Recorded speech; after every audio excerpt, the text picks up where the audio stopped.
వెతలు తీరును, కృపలు దొరుకును, సాటి లేనిది యేసుని నామం. యేసు నామమే మధురం, మదిలో తలచిన ధన్యం. యేసు నామమే మధురం. ప్రభువునందు ప్రియమైన దేవుని బిడ్డలారా, నేటి వాక్య ధ్యానము కొరకు ప్రార్థిద్దాము. ప్రతి ఉదయము 11:30, ప్రతి రాత్రి 9:30 గంటలకు యేసే పరిష్కారం వీక్షించండి. ఆత్మీయ మేలులు పొందండి. ప్రార్థన. మమ్మల్ని మిక్కిలిగా ప్రేమిస్తున్న మా ప్రియ తండ్రి, మీకు వందనాలు, స్తోత్రాలు. నేటి వాక్య ధ్యానం ద్వారా మాతో మాట్లాడండి. మా ప్రేక్షకులను ఆశీర్వదించండి. ప్రజలు రక్షించబడుటకు కృప చేయండి. యేసు నామమున వేడుచు ఉన్నాము తండ్రి, ఆమెన్. ప్రియమైన దేవుని బిడ్డలారా, హెబ్రీ పత్రిక 4వ అధ్యాయము 1వ వచనము మీ ఎదుట ఉంచుకోనండి. హెబ్రీ పత్రిక 4వ అధ్యాయం 1 నుండి చదువుదాం. ఆయన యొక్క విశ్రాంతిలో ప్రవేశించుదమను వాగ్దానం ఇంకా నిలిచి ఉండగా, మీలో ఎవడైనను ఒకవేళ ఆ వాగ్దానము తప్పిపోకుండా, ఆ వాగ్దానము పొందకుండా తప్పిపోవునేమో అని భయము కలిగి ఉందము. వారికి ప్రకటింపబడినట్లు మనకును సువార్త ప్రకటింపబడెను గాని, వారు వినిన వారితో విశ్వాసము గలవారై కలిసి ఉండలేదు గనుక విన్న వాక్యము వారికి నిష్ప్రయోజనమాయెను. ఇక్కడ వ్రాయబడిన మాటలు ఏమిటి? రక్షణ సువార్తను విని, రక్షణ సువార్త తెలిసిన తరువాత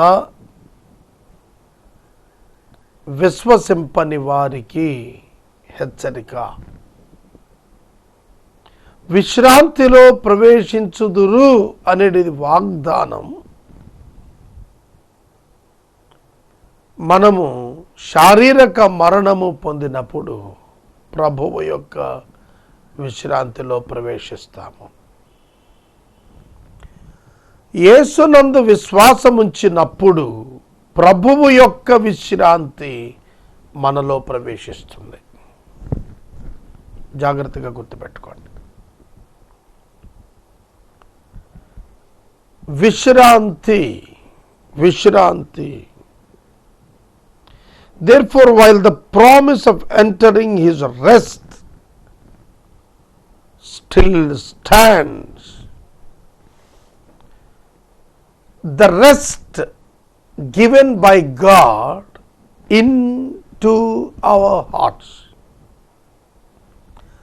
మత్తయి 11:28, మత్తయి 11:28, ప్రయాసపడి భారము మోసుకొనుచున్న సమస్తమైన వారులారా నా యొద్దకు రండి, నేను మీకు విశ్రాంతిని కలుగజేస్తాను అన్నాడు.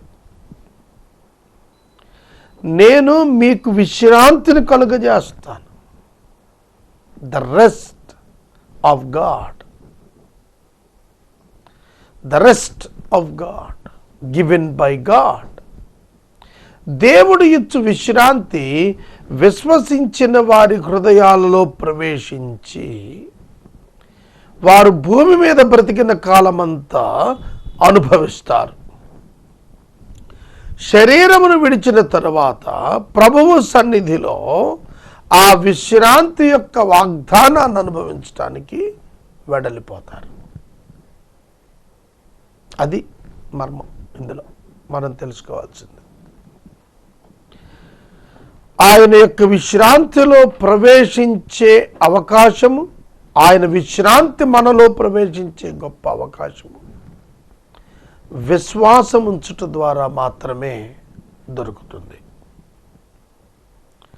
విశ్వసించిన వానికి దేవుని విశ్రాంతి వాగ్దానం చేయబడింది.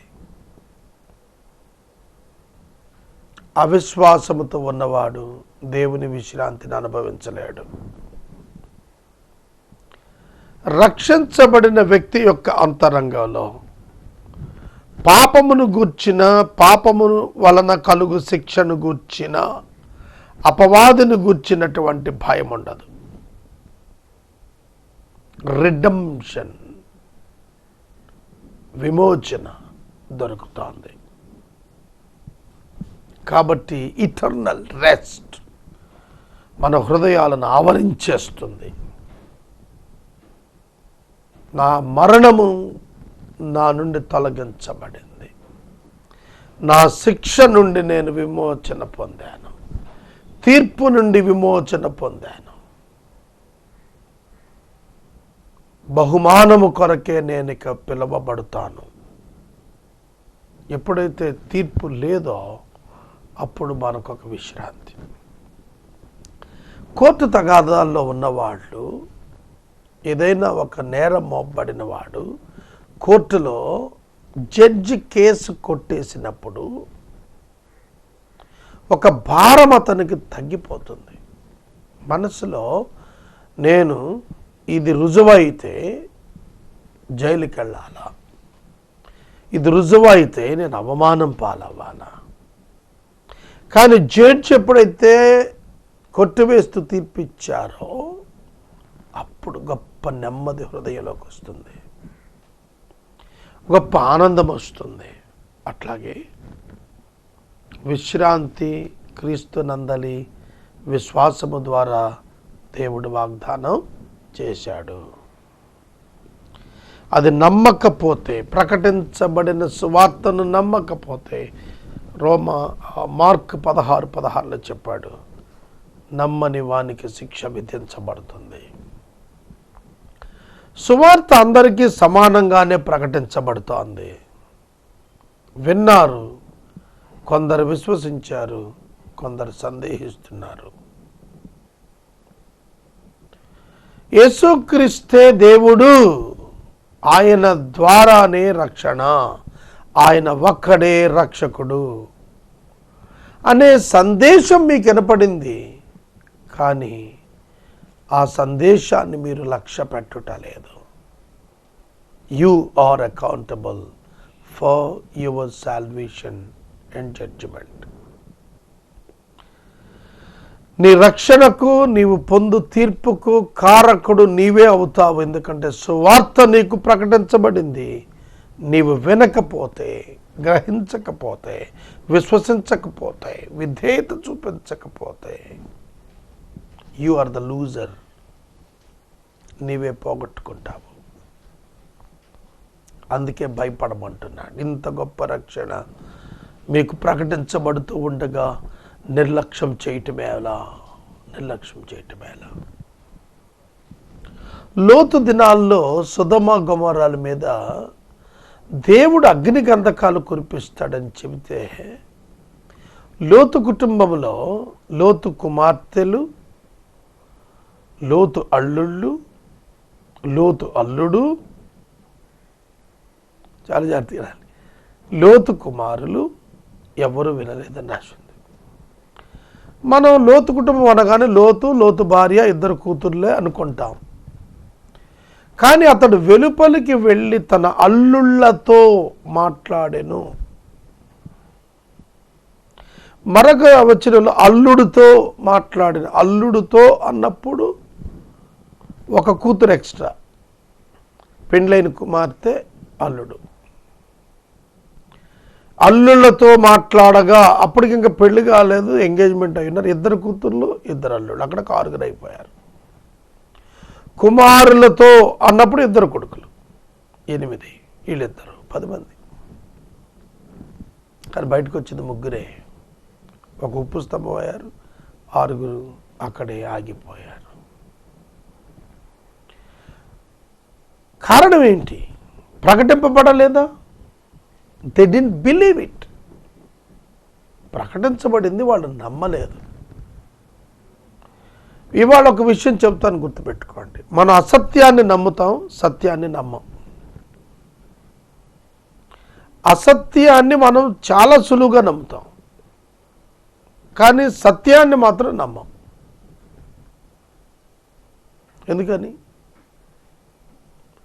ఎందుకంటే మన ప్రోగ్రామింగే అబద్ధం మీద. మన మైండ్ సెట్, మన అంతర్గత పాప స్వభావం ఉందే, అది అబద్ధాన్ని బేస్ చేసుకున్నట్లనే నమ్ముతూ ఉంటుంది. అందుకే దేవుని వాక్యము రక్షణ పొందమని, మారు మనసు పొందమని, వాక్యాన్ని హృదయంలో ఉంచుకోనమని చెబుతాను. నేను ఒకప్పుడు అనుకునేవాడిని, దేవుని వాక్యం కొంచెం తెలిసింది కదా, మనం we can overcome the sin అనుకునేవాడిని. కానీ 1వ సంకీర్తనలో దావీదు యొక్క అనుభవం చూసిన తర్వాత, దివారాత్రము దాన్ని ధ్యానించేటువంటి అనుభవం చూసిన తర్వాత నా ఒపీనియన్ మార్చుకున్నాను. నా అనుభవంలో నా భక్తి, నా ప్రార్థన, నా ధ్యానం నాకు చాలదు. వాక్ టువర్డ్స్ పర్ఫెక్షన్, ఇంకా దిద్దుబాటు దిక్కుగా నేను సరిగా పోవాలి అని అంటే, I need to meditate the word of God scriptures every time. కన్నులు తెరిచిన మొదలు కన్నులు మూసి నిద్రించుచు ఉన్న రాత్రి సమయం వరకు వాక్యము లిజనింగ్, రీడింగ్. దేవుని వాక్యం వినటము, నేర్చుకొనటము, చదవటము, దాని వలన అవిశ్వాసాన్ని జయించేటువంటి శక్తి దొరుకుతుంది. ప్రతి మానవుడు పుట్టుకతో ఉన్నటువంటి పాపపు స్వభావం యొక్క డిజైన్ ఏంటంటే అవిశ్వాసం. వి డౌట్ గాడ్ ఎవ్రీ టైం. ప్రతి సమయం మనం దేవుణ్ణి అనుమానిస్తాం, మిగతా దేన్ని అనుమానించాం. సత్యమైన దేవుణ్ణి అనుమానిస్తాం, అసత్యమైన లోకాన్ని విశ్వసిస్తాం. ఇవాళ యేసుక్రీస్తు ఒక్కడే రక్షకుడు అంటే ప్రపంచంలో మోర్ దెన్ 50% మాకు అవసరం లేదంటారు. మాకు అక్కర్లేదండి యేసు ప్రభు దేవుడు మా. ఇంకా కోపం వచ్చిన వాళ్ళు అంటారు, చచ్చిపోయిన తర్వాత ఎవడు చూసి వచ్చాడు అంటాడు. కానీ అసలు బ్రతికుండగా ఆ అనుభవాన్ని చూడొచ్చుగా అంటుంది Bible. You can experience the rest of God in your heart when you believed Jesus. అందుకే హెచ్చరికిస్తున్నాడు, జాగ్రత్తగా ఉండండి. వాక్యం విన్నా కూడా విధేయత చూపకపోతే, విశ్వాసం ఉంచకపోతే అది నిష్ప్రయోజనం అవుతుంది. నేను ఇప్పటికీ సుమారు 6,275 ప్రసంగాలు చేశాను ఈ స్పాన్లో. బయట కూడా కలుపుకుంటే 8,000 ప్రసంగాలు చేశాను. ఈ 8,000 ప్రసంగాలు చేసిన వీటిల్లో నా ప్రోగ్రామ్స్ ఎవరైతే చేసి ఉన్నారో వాళ్ళు యేసుప్రభు నమ్మలేదు. ఎందుకంటే వాళ్ళు ఒక ప్రొఫెషన్ లాగానే తీసుకున్నారు దాన్ని. ఇది మా జీవనోపాధి, మేము రికార్డింగ్ చేయాలా, ఎడిటింగ్ చేయాలా, దాన్ని ప్రసారం చేయటం, పంపాలా.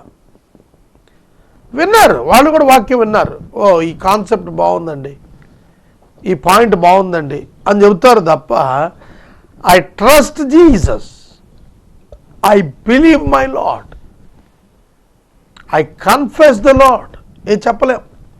ఎవరు చెప్పటంలా. ఊరికే వినటం వలన విశ్వాసం వస్తుంది అన్నప్పుడు మనం అనుకుంటాం, ఒక మైక్ పెట్టేసి చర్చ్ పైన వాళ్ళందరూ వినేయాలా అనే తపన పడిపోతూ తగు పెట్టుకుంటాం సమాజంతో. రైట్, వాళ్ళందరూ వినేయాలని ఆశ మంచిదే. వాళ్ళు వింటున్నారు కానీ విశ్వసిస్తున్నారా? They feel it is the objection for them. కాబట్టి ప్రియమైన మిత్రులారా, సహోదరి సహోదరులారా, చాలామంది వింటారు కానీ విశ్వసించరు. ఒక్క పర్యాయం విని విశ్వసించినటువంటి వ్యక్తులు ఉన్నారు బైబిల్లో. శిలువ మీద దొంగ మొదటి మాట విని రెండో మాట పలకటానికి ముందే మారు మనసు పొందేశాడు. కానీ మారు మనసు పొందటానికి స్థలము, సందర్భము, సమయము ఏమీ లేదు. ఇదే అనుకూల సమయం, ఇదే రక్షణ దినం. కాబట్టి యేసుక్రీస్తు ప్రభువును రక్షకునిగా అంగీకరించడానికి you don't need to prepare, you need to obey.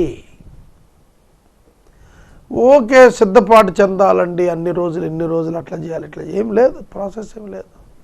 Simple accept him as it is. ఉన్నట్టుగా వెంటనే ఒప్పేసుకో, ప్రభువా నేను అంగీకరిస్తున్నాను, నేను పాపిని గ్రహించాను, నన్ను క్షమించు. అంతే, ఆయన విశ్రాంతిని హృదయంలోకి వచ్చేస్తుంది. నేను ఉదయాన్నే ఒక అర్ధగంట 40 నిమిషాలు వాక్యం విన్నాను, ఒక దైవజనుడిది. విన్నాక ఇంకొంచెం ఆకలి పెరిగింది, మరి ఇంకొక 40 నిమిషాలు విన్నాను. ఒక గంటన్నర 2 గంటలు సుమారుగా దగ్గర వాక్యము, ధ్యానాలు, పాటలు వింటూ వచ్చినప్పుడు ఆత్మలోని ఆనందం, ఆత్మలోని స్వేచ్ఛ, ఆత్మలో ఉన్నటువంటి ఆ సులువైనటువంటి భావన, ఏ విధంగా భూమి మీద నడుచుకోవాలనే దాన్ని గుర్చినటువంటి చాలా వెరీ క్లియర్ ఇన్స్ట్రక్షన్ ఆత్మలో నేను పొందుకోగలిగాను. It's in my mind. నా మనస్సుకి దేవుని వాక్యం ఒక సందేశం ఇచ్చింది. అదేంటంటే, భయపడకు, దేవుని యందు విశ్వాసంతో దేవునికి నిన్ను సమర్పించుకుని ముందుకు కొనసాగు. అది నీ లైఫ్లో ఎవ్రీడే అది ఉండేటట్లుగా, ఆ ప్రక్రియలో నీవు నడుచుకునేటట్లుగా చూడు. ఒక చక్కటి ఇన్స్ట్రక్షన్ నా మైండ్కి అందింది వాక్యం చదువుతున్నప్పుడు, వాక్యం వింటున్నప్పుడు, దైవజనుడు మాట్లాడుతున్నప్పుడు. సహోదరుడా, సహోదరి, నీకు వాక్యం వినిపించబడుతోంది, సువార్త ప్రకటించబడుతోంది. నీ పాపాలను క్రీస్తు క్షమించాడు, సిలువలో నీ శిక్ష ఆయన భరించాడు, నీ మరణాన్ని తొలగించాడు, నీ శత్రువుని జయించాడు, నువ్వు స్వేచ్ఛాపరుడు అయిపోయావు. That is the good news. That is the good news. ఇవాళ ఎంతమంది చూస్తున్నారు? వారందరికీ సందేశమే ఇవాళ, రక్షించబడండి. ఒకే మాట చెప్పండి, ప్రభువా నన్ను క్షమించండి, నన్ను అంగీకరించండి, నేను నిన్ను అంగీకరిస్తున్నాను. అంతే, విశ్రాంతి మీ హృదయంలోనికి, విశ్రాంతిలో మీ మరణాంతర ప్రవేశానికి మీరు ఎంపిక చేయబడతారు. కాగా జగత్తు పునాది వేయబడినప్పుడే ఆయన కార్యములన్నీ సంపూర్తి అయి ఉన్నప్పటికీ ఈ విశ్రాంతిని గురించి నేను కోపముతో ప్రమాణము చేసినట్లు వారు నా విశ్రాంతిలో ప్రవేశింపరని ఆయన చెప్పిన మాటను అనుసరించి విశ్వాసులమైన మనము ఆ విశ్రాంతిలో ప్రవేశిస్తున్నాము. జగత్తు పునాది వేయబడినప్పుడే దేవుని కార్యాలు సంపూర్తి అయిపోయాయి అని అన్నాడు. అంటే అర్థం ఏంటి? In the beginning God saw the ending. అంతమము చూచినప్పుడు దేవుడు బిగినింగ్లోనే దాన్ని చూచి చేశాడు. R V Covey the 7 effective habits of the great people book రాసినప్పుడు అందులో రాస్తూ అంటాడు, begin with the mind of end. అందుకనే నేను ఎప్పుడు చెబుతూ ఉంటాను, బైబిల్ గ్రంథం మొదటి అధ్యాయం రాయాల్సి వస్తే గనక ఇవాళ ప్రకటన 21 మొదట రాస్తాను. ప్రకటన 21 అధ్యాయం మొదట రాస్తాను. అంతటా నేను కొత్త ఆకాశమును కొత్త భూమిని చూచి తిని. ఫ్లాష్ బ్యాక్ అంటారు చూడండి. సో ఏమిటి కొత్త ఆకాశం, ఏమిటి కొత్త భూమి, ఎందుకు ఈ కొత్త భూమి వచ్చింది, what happened? Then you go to the previous things. అప్పుడు ఆది యందు దేవుడు భూమి ఆకాశాన్ని సృజించాడు. కాబట్టి నూతన ఆకాశం, నూతన భూమి, దాని మీద యేసుక్రీస్తు ప్రభువు, మనుషులు, యెరూషలేము ముఖ్య పట్టణం దిగి వచ్చి కనబడుతోంది సంఘం. దాన్ని చూశాడు దేవుడు. ఎప్పుడు ఎఫెసీ పత్రిక 1:6 చూసింది అదే. జగత్తు పునాది వేయక మునుపు దేవుడు ఆ దృశ్యాన్ని చూచి అది సంపూర్తి అయినది అని అనుకున్నాక హీ స్టార్టెడ్ దిస్. కనుక జగత్తు పునాది వేయక మునిపే in his plan everything was fulfil in his mind. ప్రణాళికలో, ఆయన మనస్సులో, ఆయన చిత్తములో ఇవన్నీ జరిగిపోయాయి. అవి బయలుపరచబడినప్పుడు వాటి క్రమాల చొప్పున వెళుతున్నాయి.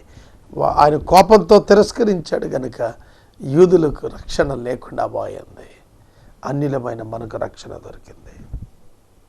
ఇది కూడా ఒక టైం ఉంది. కృపాకాల ముగింపు దినం ఆయన మరలా దీన్ని క్లోజ్ చేసినప్పుడు, ఈ డోర్ ఆఫ్ గ్రేస్ క్లోజ్ చేసినప్పుడు, కృపా ద్వారా మూసేసినప్పుడు ప్రభు యొక్క రాకడ సమీపించేస్తుంది. ఆయన వచ్చేస్తాడు. మహాశ్రమల 7 సంవత్సరాలు ప్రారంభమైపోతాయి భూమి మీద. మీకు ఒక విషయం చెప్పాలి నేను. భూమి మీద ఈ మాట కొంచెం జాగ్రత్తగానండి. ఎందుకంటే ఇది వెరీ టైం రిలేటెడ్ ఇష్యూ. జగత్తుని గురించి మాట్లాడుతున్నాం మనం. దాని పునాదిని గురించి, దాని అంతం గురించి, దాని తర్వాత జరిగే మరలా తిరిగి జరిగేటువంటి నూతన ఆకాశం మాట్లాడుతున్నప్పుడు యాంటై క్రైస్ట్ రూలింగ్లో ఉండే 7 years ట్రిబ్యులేషన్ చాలా ఇంపార్టెంట్. ఇక్కడ నేను చెప్పాలి. ఎందుకు చెప్పాలనుకున్నానంటే, ఒక single world system, single world power, single world currency, world single currency, ఒకే విధమైనటువంటి విధంగా గ్లోబ్ అంతా కూడా ఒకటే ఫ్యామిలీ. మనుషులంతా ఒకే కుటుంబం, ఒకటే ప్రపంచం, ఒకే రాజు, ఒకే ధనం, అంతా ఒకటే ఒకటే ఒకటే. అది రావాలని కోరుకుంటాం. ఎందుకంటే ఈ రాజ్యాలు ఇవన్నీ కూడాను మనకు డిస్పారిటీస్ ఉన్నాయి. అమెరికా అగ్రరాజ్యం, ఆర్థికంగా అభివృద్ధి చెందిన రాజ్యం. ఇండియా అభివృద్ధి చెందుతూ ఉన్నటువంటి రాజ్యం. అలాగే ఆఫ్రికన్ కంట్రీస్ చూస్తే అభివృద్ధి చెందని రాజ్యాలు అవి. అభివృద్ధి చెందనోడు అమెరికా వాడు చూస్తుంటే ఏమనిపిస్తుంది చెప్పండి? ఏమనిపిస్తుంది వాడికి? అరే మనం కూడా అలా ఉంటే బాగుంటుంది కదా. కానీ స్థలం యొక్క మార్పు. అమెరికన్ గవర్నమెంట్ అమెరికా వరకే పనిచేస్తుంది, ఆఫ్రికాలోకి వచ్చి పనిచేయదు కదా. ఆఫ్రికన్లో ఆఫ్రికన్ గవర్నమెంట్స్ ఉంటాయి. కాబట్టి ఒకే గవర్నమెంట్ వస్తే ఇవన్నీ కూడా మనం ఈక్వల్గా మనం అవుతాం కదా అనే ఒక భావనతో ఉంటారు. శాంతి. ఇప్పుడు యుద్ధాలు రాజ్యాలు లేస్తున్నాయి. అదే ఒకటి ప్రభుత్వం కింద ఉంటే యుద్ధం ఎక్కడ ఉంటుంది, రాజ్యం ఎక్కడ ఉండదు కదా. పీస్ ప్రివేల్స్ అనే భావన ఉంది కదా.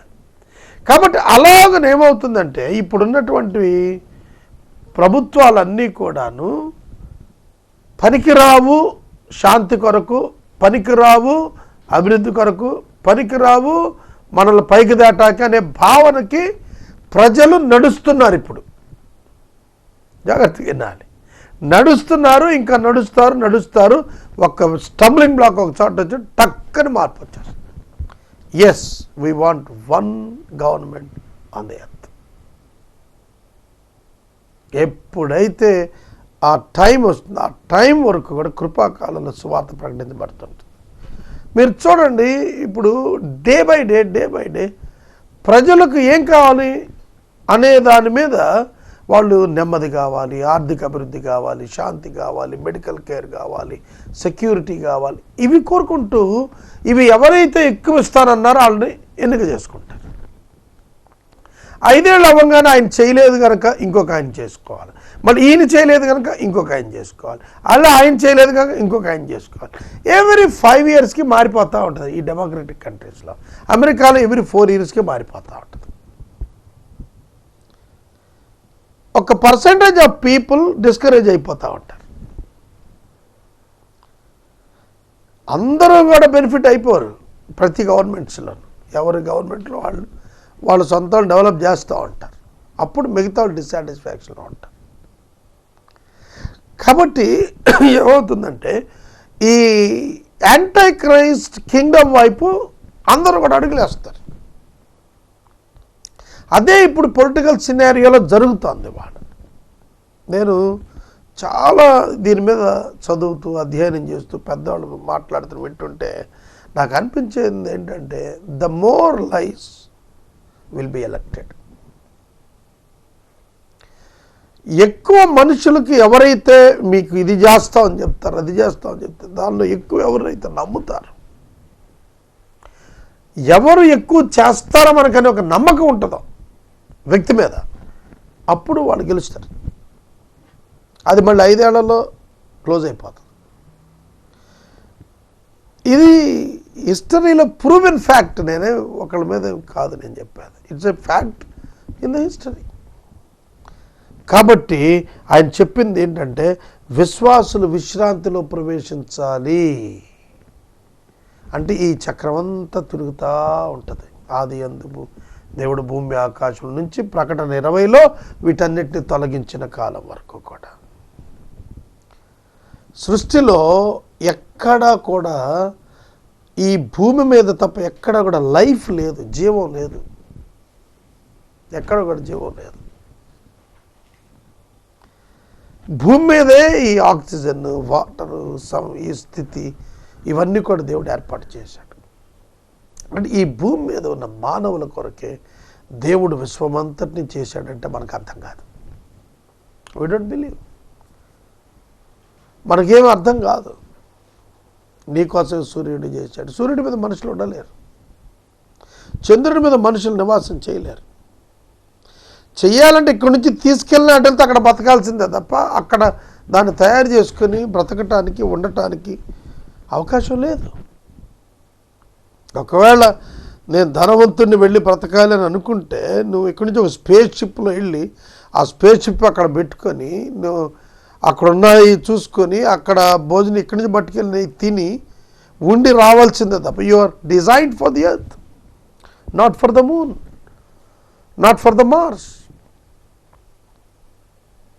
కాబట్టి వాళ్ళ మనుషులు ఎంత వెర్రితల్ల వేసినా మళ్ళా భూమి మీదే మానవ బతుకు. ప్రార్థన చేద్దాం. మమ్మల్ని మిక్కిలుగా ప్రేమిస్తున్న తండ్రి, వందనాలు, స్తోత్రాలు. ప్రజలు సువార్త నమ్ముటకు సహాయం చేయండి. లోకం చెడిపోతోంది రోజు రోజుకి. మనుషులు వక్ర మార్గానికి వెళ్ళిపోతున్నారు. అట్టి దౌర్భాగ్య సమయాల్లో ప్రజలు రక్షించబడటానికి సహాయం చేయండి. యేసు నామాన్ని అడుగుచున్నాను తండ్రి, ఆమేన్. తండ్రి అయిన దేవుని ప్రేమ, కుమారుని యేసయ్య కృప, పరిశుద్ధాత్మని అన్యోన్య సహవాసం సదా మనకు తోడైనను గాక. ఆమేన్.